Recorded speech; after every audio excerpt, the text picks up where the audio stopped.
Hello friends, today I am going to start my new YouTube channel. Its name is Learn English with Jadhav Sir. And in this YouTube channel, today I am going to start my first chapter. Its name is tense. Do you know the meaning of tense? Yes, its meaning is in Marathi, काळ. Do you know the definition of tense? Yes.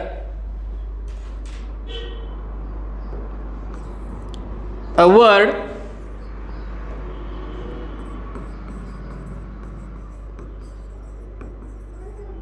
the definition of tense is a word which shows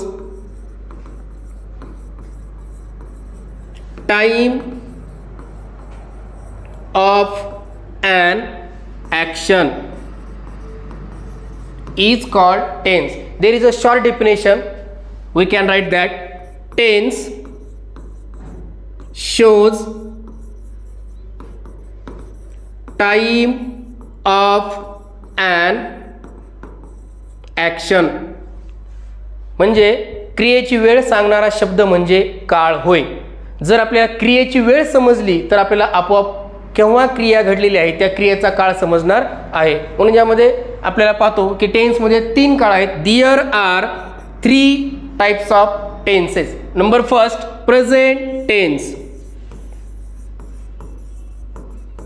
Do you know the meaning of present tense? Present tense means what is happening around us and what happens.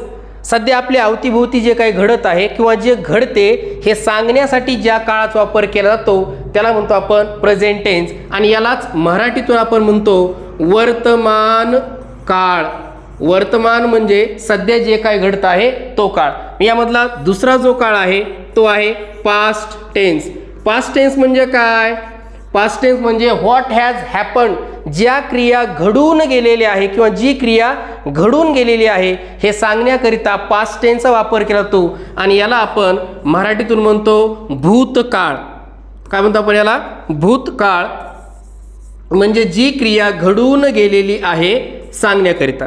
यानंतर जो काय तिसरा काळ आहे तो आहे future tense. कोणता आहे? Future tense. फ्युचर टेन्स म्हणजे काय? What is going to happen in future. जे भविष्यामध्ये घडणार आहे.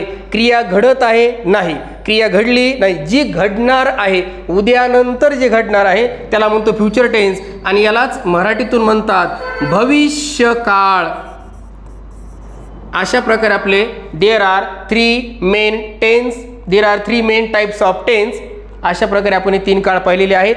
यानंतर या ईच टेन्स हॅज 4 सबकाइंड्स. या प्रत्येक काळाचे पुन्हा 4 उपप्रकार आहेत. ते आपण नेक्स्ट व्हिडिओमध्ये पाहणार आहोत.